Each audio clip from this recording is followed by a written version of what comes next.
Well, we've hit the 100 subscriber milestone. Hey, YouTube, what did I win? Nothing! Absolutely nothing! Stupid! You're so stupid!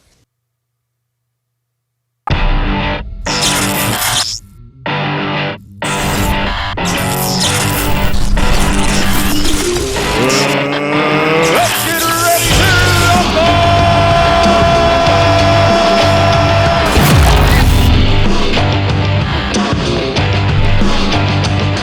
Well, first, thanks to everybody that has jumped on, that has, for some crazy reason, decided to subscribe to this channel. I have no idea what you people are doing. I don't know why this is so entertaining to you, but apparently it is. I'll keep doing it. Thanks to everybody in all seriousness. I've had a lot of help getting to this point. I guess this is a milestone. I don't know.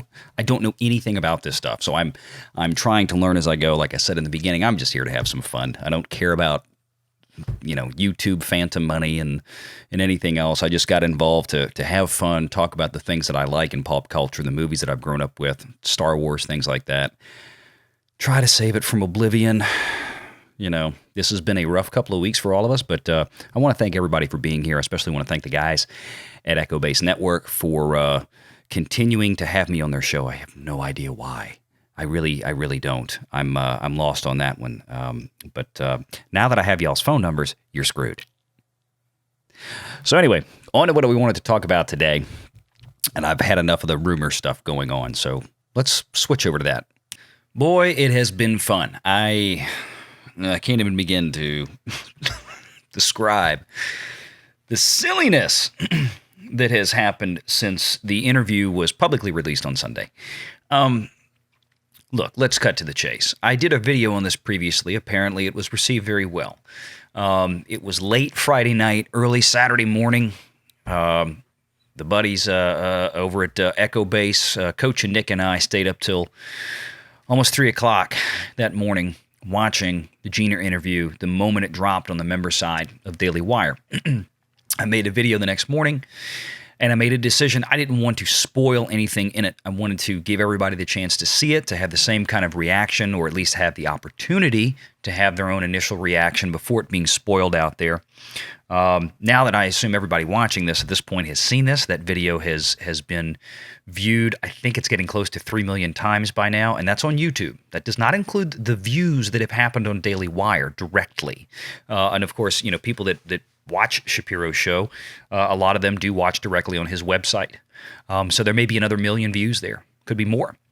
It has been an extremely popular video that's online right now. I think what's important to note is people keep talking about what Gina said, what Gina didn't say. And I kind of want to put this to rest after this video, of course, unless something major new comes out, because we need to move on from this.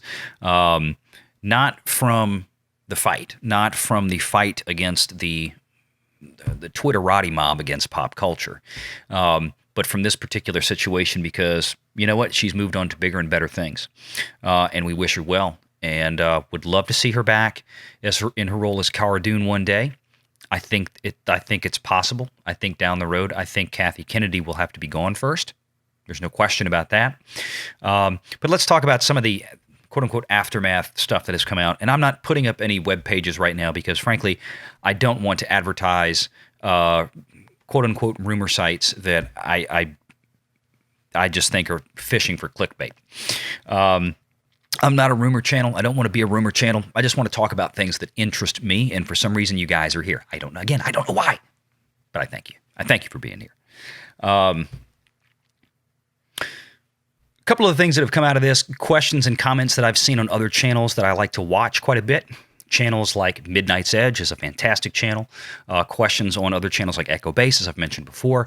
Questions on other channels like Mr. H Reviews, things like that. I kind of run in a concentric circle of channels that I enjoy, and I see questions like this pop up routinely in the last few days. Why didn't Gina say this? Why didn't Gina name names? Why didn't she mention more specifics? Why didn't she? Well, you got to listen to the interview, folks. And I think that there will be more details that come out over time.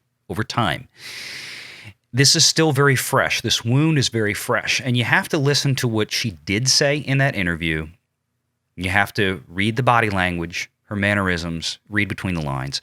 This was obviously very difficult to talk with her about. And some people have given Ben Shapiro hell for not asking her more tough questions about this. Like, look, they're not adversaries. Shapiro and Gina they're working together at this point, and Shapiro's background is that of a lawyer. You don't take your star witness for the prosecution, put them on the stand, and then wreck them. You never do that, not ever. And Shapiro is educated enough and savvy enough to know better. Over time, more details will come out, but I think the biggest thing for Gina at this moment is that, she made a couple of comments that stuck out and should have stuck out to everybody. Number one, being put in a room with 40 people. I know it was a Zoom call, but it really doesn't matter. It was a bullying session is what it was.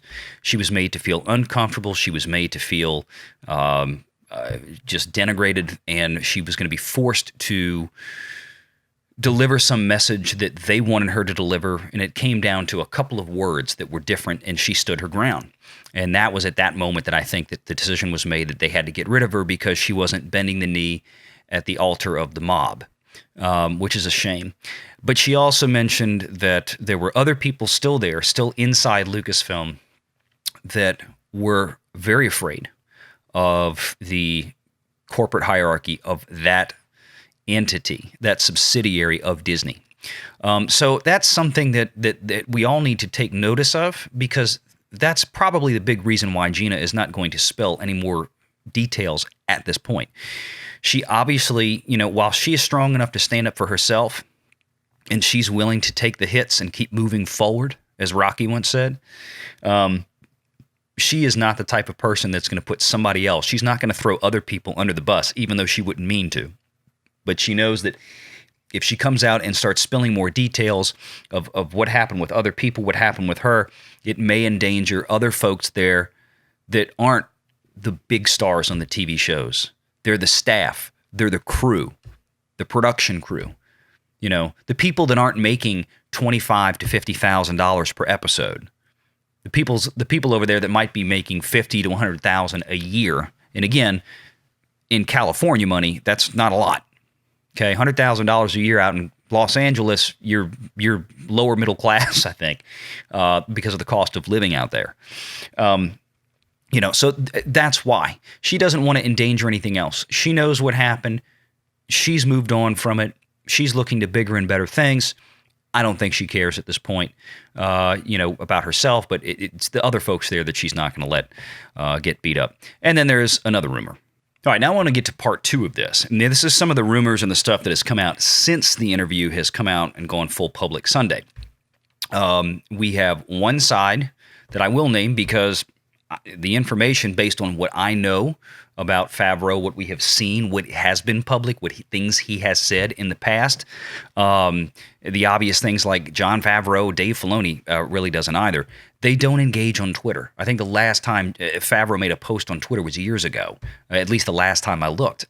He doesn't get involved in this stuff. He doesn't get involved in politics. He stays out of it. He is a very, very smart guy. He's a very smart guy. He's a brilliant director and creative and storyteller, and he's also a very smart businessman. That much I can say without much of a doubt, just based on what I have seen. So the rumors that Favreau was notably upset over the nature of what happened, over the frankly cowardly, stupid Lucasfilm leak that went out to the public, or went out to the media and then to the public, about Gina Carano not being recast in the future at Lucasfilm Studios. Jon Favreau being upset, and particularly, Doomcock had a video just yesterday, as a matter of fact, and he had been stuck with all of the terrible weather in Austin, Texas, the ice storms that knocked out power, and he'd been sitting on a lot of information for quite some time during all this, and just physically had no way to get it out there because of the power issues. But he finally got it out yesterday, and part of the story, go check out Doomcock's video on his channel. It's at Overlord DVD on YouTube. But one of the things that I find very plausible that he says that he got from several sources, and he did stipulate that, of course, one of them is newer, but there's some corroboration to it that Favreau was very upset. There were people around when he found out, and he was on a phone call with somebody and wasn't very happy about the way things were handled. Is it true? Don't know. But it's plausible. I think it's very plausible. I don't think Jon Favreau, knowing all he had, been around Gina all this time, Gina who was not a political animal whatsoever, and she stipulated that in her interview. In fact, the first time she voted was in November, just a few months ago. So, she'd never been around it. But of course, apparently people think that she has the wrong politics, so therefore she must be obliterated from society or whatever these loons think. And then there's another set of rumors out there right now that I find highly silly. I think this is just an attempt at twisting the truth, if there is any truth at all to it, a confirmation bias to try to sell the lunatic Twitter story that Gina was some kind of racist and anti-Semite or whatever else they want to say about it. And that is that Favreau had defended her up to that point, and then that last tweet, well, that was the last straw for him. He said to hell with her and said, yeah, get rid of her because that was the last post was anti-Semitic or whatever. In order to believe that, you pretty much have to set aside and ignore all of the actual real things that we know about Jon Favreau right up until that point. You would have to believe that Jon Favreau overnight decided to become a mindless, ignorant person. You would have to believe that he threw out all sense of business principle, any sense of intellect whatsoever, and just believe hashtags. You can believe that if you want. I'm not. Because, look, it's one thing if, Favreau were to call Gina on the phone and say, look, you know what? I get what you were trying to say. I know where you were going with it. However, look, you know how things are. People are going to take that the wrong way. They're going to pull it out of context. They're going to attach all kind of other meanings to it. And they're gonna try to sink you for it. I could see Favreau having that kind of conversation. I could see Favreau telling her, look, I don't think you meant it that way at all, but it might come across to some as being insensitive because some people are going to... I can see all of that. I can absolutely see all of that. If you're telling me that Jon Favreau took a look at that post that said nothing about conservatives, Republicans, made no political assuasions whatsoever, it simply said that these are the events that happened in the Weimar Republic leading up to this point, and there are similar events now that we are doing that I hope don't lead to that point or could lead to that point down the road if we're not careful. It was an absolutely correct comparison. It truly was. It is something that can be debated. You may disagree or agree with it, but it is a point that can be discussed. But if you're telling me that Jon Favreau just summarily said, fired, I think you're nuts. So look, it's like the old saying goes, you're entitled to your own opinions, you're entitled to your own beliefs, you're not entitled to your own facts. And the facts just do not speak to what the Twitterati mob has accused Gina of. And Jon Favreau is not a stupid man. He's just not. So when you see these rumors that just made Jon Favreau so angry, at that point he said, you know what? Burn down Rangers of the New Republic and burn down Cara Dune and burn down this, burn it all down, get rid of her. You need to check yourself because you're in La La Land. That didn't happen. So I want to move past all this. I don't like these kind of bogus nonsense rumors. Jon Favreau, period, end of story, unless I see that man come out or some other definitive evidence that speaks directly to the contrary, not some anonymous source or rumor. Jon Favreau was not happy at all with this decision. Period. I just don't buy it. Not based on what we know factually about that man. Anyway, I want to get back to talking about fun stuff. I want to get back to talking about the stuff that I loved about Star Wars and things going on and new movies coming out, things that we can enjoy, things that we can, I'm tired of all this. I'm tired of having to talk about this Gina Carano situation because the whole thing was stupid to begin with. It never should have happened. Lucasfilm has. I'd love to say they need to get their house in order, but the problem with Lucasfilm is the person sitting in the top chair. And nothing at Lucasfilm is going to change until Bob Iger and Chapek get in there and fix it. Now, I don't care at the end of the day what you think about Iger or Chapek or their political leanings, whatever they may be, or they like they like this kind of behavior, or they don't. I don't care. At the end of the day, especially for Iger, because as I said in a previous video, a lot of this boils down to Bob Iger's legacy. This is not a man, regardless of what you think of him, that wants to walk away from his tenure at Walt Disney Studios with a reputation of having burned the most valuable, iconic piece of movie property to the ground, or at least allowing it to happen under his watch. I think he's very cognizant of this. We have seen direct evidence of this. His statements following Last Jedi and Solo, saying that the buck stops with me, and he was basically indicating that he was going to be stepping in and trying to do things, taking a closer look personally at it himself. You have to remember part of the issue is it's not that easy just to let Kathy Kennedy go. She does have a contract that is supposedly, by all information we have, set to expire later this year in October 30th, I believe. So the question becomes, will or will not her contract be renewed? Now, I think it's fair to say that if Kathleen Kennedy's contract at Lucasfilm is renewed and extended for another 2 or 3 years, as they have been before, then I think at that point that we can recognize that Disney has washed their hands of this, and they're going to allow this kind of behavior to continue with their very valuable $4.5 or $4.05 billion piece of intellectual property. And fans will continue to walk away. The sales of the High Republic are self-evident. It's a disaster. You have a YouTube channel in Star Wars with 3.5 million subscribers, and the High Republic recent character animatics can barely scrape above 35,000 views on average.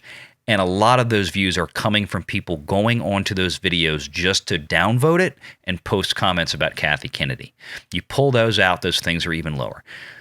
So that channel for Star Wars is either extremely heavily botted,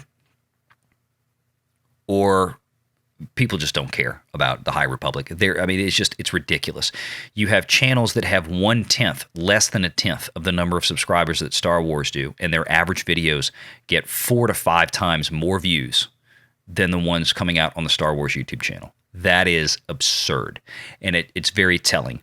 You can't find High Republic books anywhere in the top 100 on the Amazon best-selling chart. I don't even think you can find them in the top 500 of all books. Maybe the free editions that you get with your trial to Audible, that's the only ones I've seen pop up. It's a disaster. Everything that Kathleen Kennedy has touched has been a mess. So that's it. This is my message. Simple, last, final message to the executives at Disney, to Misters Iger and Chapek. You have the power. You have all the power. You have the power to make this right. You have the power to keep letting it be wrong. It's not about the money that you have made or lost up to this point. It's about the revenues that you have left on the tables of the fans. And let me tell you, and I know you guys already know this, I'm a numbers guy. You guys are numbers guys. You employ a bunch of numbers guys. There's billions more out there that you haven't even tapped into because you have bad leadership in one of your subsidiaries that doesn't care about the Disney brand, that doesn't care about Star Wars, and that needs to change because you got fans out there like me and countless tens of millions of others ready to spend the money, ready to spend our hard-earned dollars on more toys.